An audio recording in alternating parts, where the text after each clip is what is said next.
John को programme को inject करने के लिए तैयार कर लिया था, जो कि एक एआई रोबोट प्रोग्राम था। एलियंस के दरमियान में एक अकेली इंसान थी। वो इंसानों से बहुत नफरत करती थी। कहानी शुरू हमें एक बंजर प्लेनेट को दिखाते हुए होती है, जहाँ पर कई सालों से जंग हो रही थी। ये लड़ाई दो प्लेनेट्स के दरमियान थी, जिनमें एक टीम यूनाइटेड नेशंस और दूसरी टीम इसी प्लेनेट की, जिसका नाम मैड्रिगल प्लेनेट था। ये जंग हाइड्रोजन को हासिल करने के लिए थी। मैड्रिगल प्लेनेट हाइड्रोजन का एक बहुत बड़ा सोर्स जरिया था, इसीलिए वो मैड्रिगल पर कब्जा करना चाहते थे। मगर मैड्रिगल प्लेनेट के लोग इस जंग को खत्म करना चाहते थे, इसीलिए उनका लीडर अपने एक आदमी को यूएन टीम के पास भेजता है, ताकि वो उनसे बात कर सके, इस जंग को खत्म करवा दे। पर यूएन की टीम लड़ाई खत्म नहीं करती, इसीलिए मैड्रिगल के लोगों को भी पता चल गया था कि वो इन पर दोबारा हमला जरूर करेंगे। इसके बाद कहानी में हमें मैड्रिगल प्लेनेट के लीडर की बेटी को दिखाया जाता है, जिसका नाम क्वान था। वो एक जगह पर हाइड्रोजन को ढूंढ रही थी। तभी वो वहाँ पर एक स्पेसशिप को देखती है, जो कि कन्वेनियंस का था। बात करें कन्वेनियंस की, तो वो एक एलियन फोर्स थी। वहाँ पर वो एक की स्टोन को ढूंढ रहे थे। ये कह लो हेलो में जाने की चाबी। हेलो एक ऐसी जगह थी जहाँ पर जाकर किसी की भी शक्तियाँ ताकतें बढ़ सकती थी, इसीलिए ये एलियंस उस चाबी को ढूंढ रहे थे। इन एलियंस का मेन मकसद इंसानों को मारना और हेलो तक पहुंचने का था। मगर उस चाबी को हाथ लगाते ही एक रोशनी बाहर आती है, जिस रोशनी के बारे में ये कहा जाता था कि वो पूरी दुनिया को खत्म कर सकती है।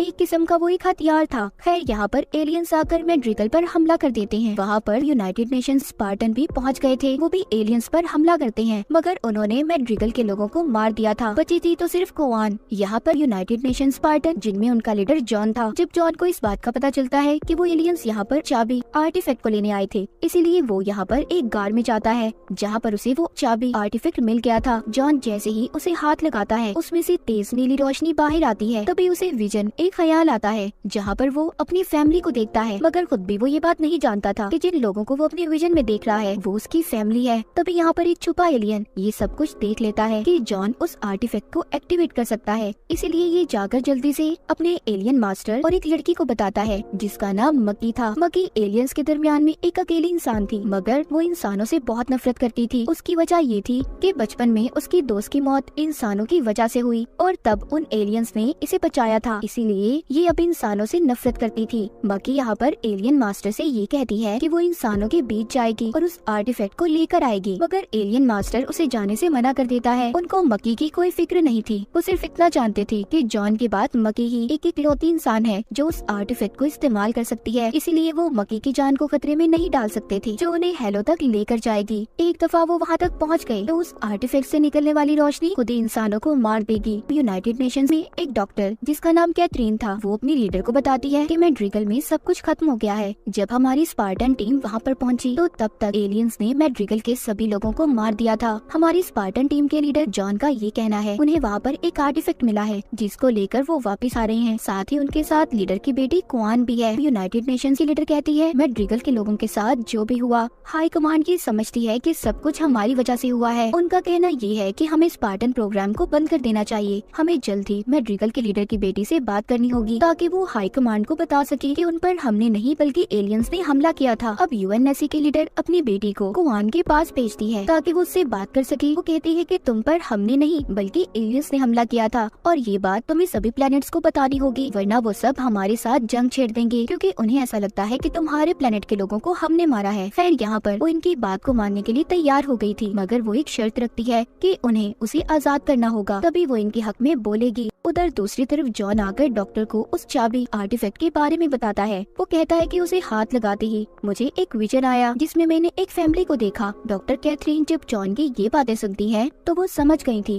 कि जॉन की यादें वापस आ रही हैं। ऐसा क्यों था, क्या थी जॉन की सच्चाई, ये हमें कहानी में आगे जाकर पता चलेगा। इसीलिए डॉक्टर उसे उस आर्टिफैक्ट से दूर रहने का कहती है। आगे जॉन कोआन के पास जाता है, जहाँ पर वो उसे बताती है कि पहले तुमने मेरी मॉम को भी मारा था और हमारे प्लेनेट के सभी लोगों को भी तुमने खत्म कर दिया। जॉन कहता है नहीं, ऐसा नहीं है, मैंने नहीं मारा किसी को भी। तभी उसे यहाँ पर कोआन को भी मारने का हुक्म मिल गया था, मगर वो ऐसा नहीं करता और वहाँ से चला जाता है। उसने सारे कैमरास को भी बंद कर दिया था। जब यूनाइटेड नेशंस टीम को ये पता चलता है कि जॉन उनकी बात को नहीं मान रहा, तो वो उसे अपने कंट्रोल में करने का कहते हैं, क्योंकि यूनाइटेड नेशंस को ये लग रहा था कि जॉन की याददाश्त अगर वापस आ गई तो वो उनके लिए खतरा बन जाएगा। तो सबसे पहले उनकी लीडर कोआन के शिप का ऑक्सीजन लेवल कम कर देती है। उस शिप में उसके साथ जॉन भी था, ताकि वो वहीं पर मर जाए। लीडर उनकी शिप को ऑटो मोड पर लगाकर उड़ा देती है और साथ ही ये भी कहती है कि कुआन के साथ उन्हें जॉन को भी खत्म करना होगा। मगर डॉक्टर कैथरीन ने लीडर के हुक्म को बदल दिया था। वो स्पार्टन की टीम को मना कर देती है कि कोई भी जॉन को नहीं मारेगा, बल्कि उन्हें उसे बचाना है। दरअसल स्पार्टन की टीम को इसी डॉक्टर कैथरीन ने बनाया था। उसने इनके अंदर ऐसी डिवाइसेस को लगाया हुआ था कि जिससे वो सिर्फ इसी का हुक्म मानेंगे। उधर दूसरी तरफ जॉन जिस शिप में था वो क्रैश हो गया था। जब जॉन को ऐसा लगता है कि वो फंस चुका है तो जो चाबी आर्टिफैक्ट उसके पास था वो उसे हाथ लगा देता है, जिससे उसमें से रोशनी निकलती है। वहाँ पर यूनाइटेड नेशंस का सारा सिस्टम बंद हो गया था, जिसके बाद जॉन और कुआन वहाँ से निकल गए थे। इसके बाद यूनाइटेड नेशंस के साथ हाई कमांड के लोगों की मीटिंग होती है। यहाँ पर डॉक्टर कैथरीन सबको बताती है कि मैंने स्पार्टन की टीम के लिए एक प्रोग्राम तैयार किया जो उन्हें दुश्मन से लड़ने में काफी मदद देगी। उनको AI यानी रोबोट्स में बदल देगी, जिससे उनकी ताकतें भी बढ़ जाएंगी और सबसे बड़ी बात, फिर हम उन्हें जैसे चाहे कंट्रोल कर सकते हैं। दूसरी तरफ हम जॉन को देखते हैं जो कि कुआन के साथ एक जगह पर आया था जहाँ पर उसका दोस्त रहता था। जॉन का दोस्त भी पहले स्पार्टन प्रोग्राम में ही था, मगर जब उसे उनकी सच्चाई के बारे में पता चला तो उसने प्रोग्राम को छोड़ दिया। इस प्रोग्राम को दरअसल डॉक्टर कैथरीन ने बनाया था, जिनमें वो 6 साल के बच्चों को अगवा करके उनकी मेमोरी यादों को ब्लॉक कर दिया जाता था और उनकी फैमिली के पास उनके क्लोन्स यानी उनकी हमशक्ल बनाकर भेजे जाते थे, ताकि उनकी फैमिली को कोई शक न हो और बाद में उन क्लोन्स की किसी वजह से मौत हो जाती थी। जॉन के दोस्त को जब ये बात पता चली तो उसने स्पार्टन की टीम को छोड़ दिया।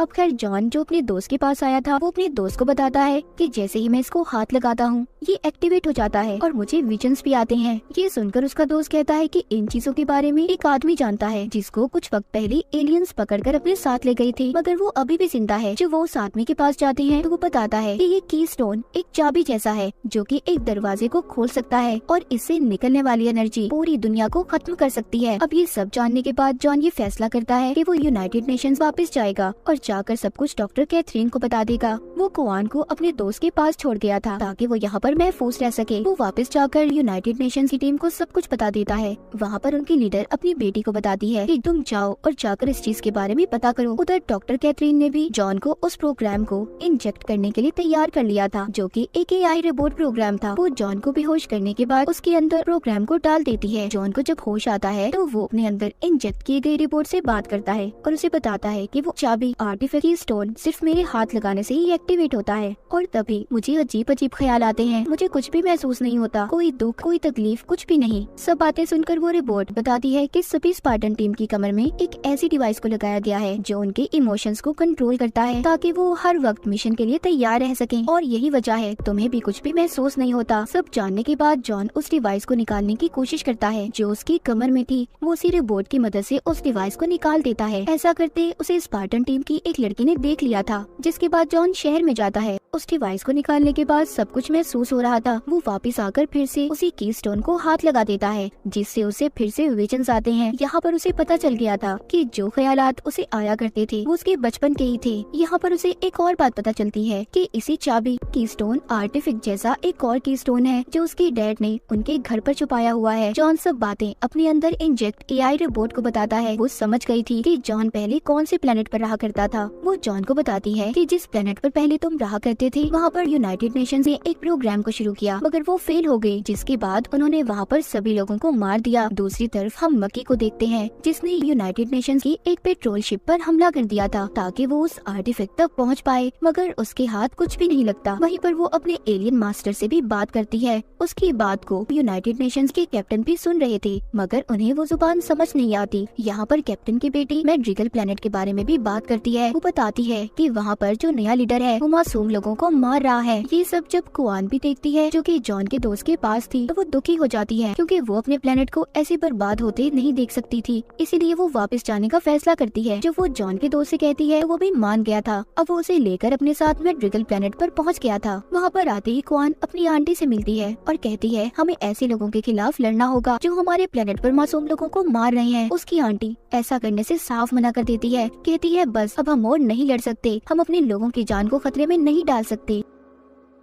वहाँ पर थोड़ी ही देर बाद नए लीडर की भेजी कातिल आ गई थी, जो कुवान की आंटी को मार देती है। जब वो कातिल वहाँ पर कुवान को भी मारने की कोशिश कर रही थी, तभी वहाँ पर जॉन का दोस्त आकर उसे बचा लेता है। मगर आगे जाकर कुवान जॉन के दोस्त पर हमला करती है, क्योंकि अब वो उसके साथ नहीं रहना चाहती थी और वहाँ से भाग जाती है। आगे जाकर वो एक तूफान में फंस गई थी। तभी वहाँ पर कुछ लोग आते हैं, जो उसके मुँह पर कपड़ा डालकर उसे अपने साथ ले गए थे। जब कुवान को होश आता है तो वो देखती है वो कुछ अजीब से लोग थे। कुवान वहाँ पर एक औरत से मिलती है, जो देखने में बहुत अजीब थी। वो आग से कुवान को पानी बनाकर पीने को कहती है, जिसको पीते ही वो बेहोश हो गई थी। तभी उसे एक सपना आता है, जिसमें वो जॉन से लड़ रही थी और फिर जॉन कुवान को एक कुएं के पास लेकर जाता है। वहाँ पर उसकी मुलाकात उसके डैड से हुई थी। उसके डैड उसे बताते हैं कि तुम्हें एक दरवाजे की हिफाजत करनी है, जो कि इसी प्लेनेट के नीचे बना हुआ है, पर वो दरवाजा खोलने से क्या होगा मैं नहीं जानता। ये सब जानने के बाद कुवान दोबारा से होश में आ गई थी। वो होश में आकर उस औरत से पूछती है कि मुझे वहीं पर जाना होगा जहाँ से सब कुछ शुरू हुआ था। जिसके बाद वापस से ये अपने डैड के घर आ जाती है, जहाँ पर उसे कुछ खत मिलते हैं। साथ ही वहाँ पर जॉन का दोस्त भी आ गया था। वो कुवान से कहता है, मैं ड्रिगल के नए लीडर के लोग तुम्हें ढूंढ रहे हैं, इसीलिए मैं यहाँ पर तुम्हें बचाने आया हूँ। तभी वहाँ पर लीडर के लोग भी आ गए थे। कुवान और जॉन का दोस्त उन पर हमला करते हैं। जॉन के दोस्त ने कुवान को बचा लिया था। जॉन के दोस्त को जाते हुए कुवान हाइड्रोजन देती है और साथ ही ये भी कहती है कि मैं तुम्हें याद जरूर करूंगी जब भी मुझे तुम्हारी जरूरत होगी। इसके बाद हमें यूनाइटेड नेशंस की टीम को दिखाया जाता है। वहाँ पर कैप्टन की बेटी सभी स्पार्टन टीम का टेस्ट ले रही थी। वो सबको उस आर्टिफैक्ट को छूने का कहती है, मगर किसी के भी हाथ लगाने से वो एक्टिवेट नहीं हो रहा था। उधर दूसरी तरफ डॉक्टर कैथरीन जॉन के साथ उसके प्लेनेट पर आ गई थी, जहाँ पर वो दूसरे कीस्टोन आर्टिफैक्ट को ढूंढ रहे थे, जो जॉन के डैड ने छुपाया था। पर वहाँ पर जाकर उन्हें वो आर्टिफैक्ट तो नहीं मिलता, बस वहाँ जॉन की बचपन की ड्राइंग्स मिलती हैं। वहीं पर जॉन अपने अंदर एआई इंजेक्ट रिपोर्ट से ये कहता है कि मैं अपने बचपन की यादें देखना चाहता हूँ। जब वो रिपोर्ट ऐसा करती है तो जॉन को यहाँ पर अपनी सारी पुरानी यादें याद आ गई थी और साथ ही उसे उस आर्टिफैक्ट का भी पता चल गया था। जॉन को याद आ गया था कि डॉक्टर कैथरीन उसे बचपन से जानती थी, वो उससे मिलने आया करती थी। जॉन अब उस जगह पर जाता है जहाँ पर उसके डैड ने आर्टिफैक्ट को छुपाया हुआ था। आर्टिफैक्ट मिल जाता है, इसीलिए वो उसे ले जाने के लिए यूनाइटेड नेशंस के लोगों को बुला लेती हैं। जॉन यहाँ पर एआई रिपोर्ट से और भी सच्चाई जानने की कोशिश कर रहा था, पर वो रिपोर्ट नहीं बताती। तभी जॉन उस आर्टिफैक्ट को छू लेता है, जिससे अब उसे अपनी सारी यादें याद आने लगी थी। उसे पता चल गया था कि बचपन में उसे डॉक्टर कैथरीन ने अगवा किया था और उसकी यादों को भी मिटा दिया था। सब जानकर उसे बहुत गुस्सा आता है, इसीलिए वो अब डॉक्टर कैथरीन को जान से मारने वाला था, पर एआई रिपोर्ट जॉन को शट डाउन कर देती है। जब जॉन को होश आता है तो वो देखता है कि एलियंस ने उन पर हमला कर दिया था, क्योंकि जब पहले जॉन ने आर्टिफैक्ट को हाथ लगाया था उसमें से जो एनर्जी निकली थी उससे मकी को उनकी लोकेशन का पता चल गया था। मगर अब यहाँ से जॉन उस आर्टिफैक्ट को ले जाने की कोशिश करता है। तभी वहाँ पर एलियंस का जनरल आकर उस आर्टिफैक्ट को ले जाता है और उन्होंने मकी को वहीं पर छोड़ दिया था, ताकि यूनाइटेड नेशंस की टीम उसे अपने साथ ले जाए और वहाँ जाकर वो दूसरे आर्टिफैक्ट को भी ले ले। मकी को यूनाइटेड नेशंस लाया जाता है, जहाँ पर जॉन को उसके बारे में ये बात पता चलती है कि वो भी जॉन के जैसी है, यानी कि वो भी आर्टिफैक्ट को छू सकती है, उसे एक्टिवेट कर सकती है। कैप्टन की बेटी जब मकी और जॉन का टेस्ट करती है तो उसे पता चलता है दोनों के जीन्स में एक जैसी खसूसियात पाई जाती हैं। जॉन कैथरीन के पास जाता है और पूछता है कि तुमने ऐसा क्यों किया, क्यों तुमने हम लोगों को हमारे माँ बाप से दूर कर दिया। डॉक्टर कैथरीन कहती है कि मैं जानती हूँ सबके बारे में, पर मैं ये सब फ्यूचर आने वाले वक्त के लिए काम कर रही थी। मैं एक बहुत बड़ी स्पार्टन टीम को बनाना चाहती थी। सब बातें सुनकर जॉन को बहुत गुस्सा आता है। वो वहाँ से चला गया था और ये बात जाकर अपनी टीम की एक लड़की को भी बता देता है। अब जॉन कैप्टन की बेटी के पास आता है और कहता है कि तुम मेरा दोबारा टेस्ट करो, ताकि मैं एलियंस के बारे में पता कर सकूँ कि वो कहाँ पर है। यहाँ पर जैसे ही जॉन उस आर्टिफैक्ट को हाथ लगाता है तो उसका असर मकी पर भी हुआ था। वो दोनों हेलो में पहुंच गए थे, जिसके बाद दिखाया जाता है एलियंस ने एक प्लेनेट पर हमला कर दिया है। ये सब देखकर यूनाइटेड नेशंस ये फैसला करती है कि उन्हें जल्दी इन एलियंस को खत्म करना होगा, क्योंकि ये अब सबके लिए खतरा बनते जा रहे थे। यहाँ पर जॉन सबसे कहता है कि हमें एलियंस का पता मकी बता सकती है, पर एक शर्त पर, अगर वो उस आर्टिफैक्ट को मेरे साथ हाथ लगाएगी तभी ऐसा मुमकिन है। यूनाइटेड नेशंस भी इस बात के लिए मान गई थी। जॉन मकी को पसंद करने लगा था और ये बात जाकर एआई रोबोट कैथरीन को बता देती है। अब वो मकी से राब्ता करती है, कहती है कि मैं सब कुछ जानती हूँ तुम्हारे और जॉन के बारे में, मगर हाँ ये बात याद रखना, उस आर्टिफैक्ट को छूते ही दुनिया तबाह हो जाएगी। अगर तुम चाहो तो मैं तुम्हारी मदद कर सकती हूँ, हम उसे चोरी करके दुनिया को बचा लेंगे। मगर कैथरीन की बातों पर मकी को बिल्कुल यकीन नहीं आता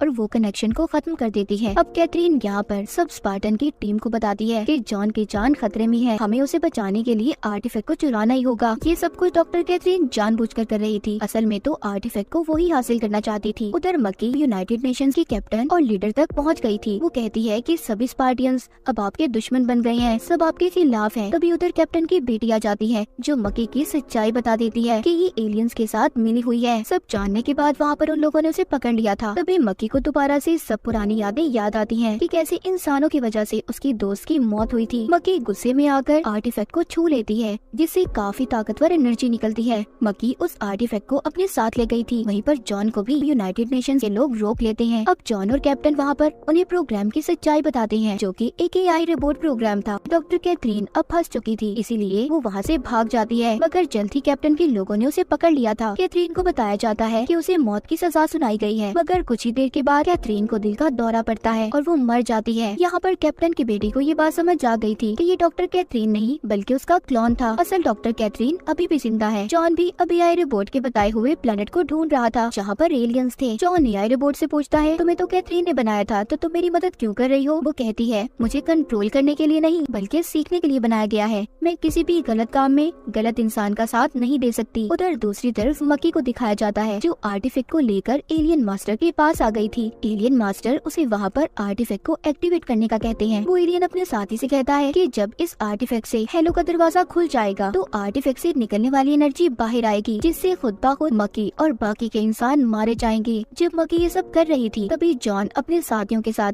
एलियन के प्लैनेट्स पर पहुंच गया था। वहाँ पर पहुंचकर वो सभी एलियंस को मार देता है, मगर एक एलियन जो जॉन को बुरी तरह मार रहा था। मक्की जॉन को बचाने के लिए उस आर्टिफैक्ट को एक्टिवेट कर देती है जिससे दोनों हेलो में पहुंच गए थे। एलियन मास्टर को ऐसा लग रहा था कि वहाँ पर जाकर मक्की ने एक खुफिया दरवाजे को खोल दिया है जहाँ पर हम डायरेक्ट गॉड से बात कर सकते हैं। वो एलियन कहता है कि हम वहाँ पर मक्की के जरिए जाएंगे और गॉड की जगह ले सकते हैं। उधर हेलो में जॉन मक्की के साथ था। मक्की कहती है कि हम वापस नहीं जाएंगे, मगर जॉन की एक साथी उन्हें वापस लाने के लिए मक्की पर गोली चला देती है जिससे दोनों हेलो से निकलकर असल दुनिया में वापस आ गए थे। जॉन को यहाँ से आर्टिफैक्ट के साथ साथ अपने साथियों की भी जान को बचाना था, मगर यहाँ पर एलियन दोबारा से जॉन पर हमला करते हैं जिससे वो बेहोश हो गया था। अब यहाँ पर कैथरीन की बनाई AI रोबोट जॉन की जान बचाने के लिए उसके अंदर पूरा कंट्रोल पा लेती है जिसने सभी एलियंस को खत्म कर दिया था और उसने उस आर्टिफैक्ट को भी बचा लिया था, साथ ही जॉन की जान को भी। इसके बाद हम डॉक्टर कैथरीन को देखते हैं जो अभी भी जिंदा थी। वो अपनी डायरी में ये लिख रही थी कि इंसान आने वाले खतरे के लिए तैयार नहीं है, जिसके लिए उन्हें हमें तैयार करना होगा। जिसके बाद जॉन को दिखाया जाता है, उससे उसकी टीम की लड़की बात करने की कोशिश करती है और इसी को दिखाते हुए सीजन 1 यहीं पर खत्म हो जाता है।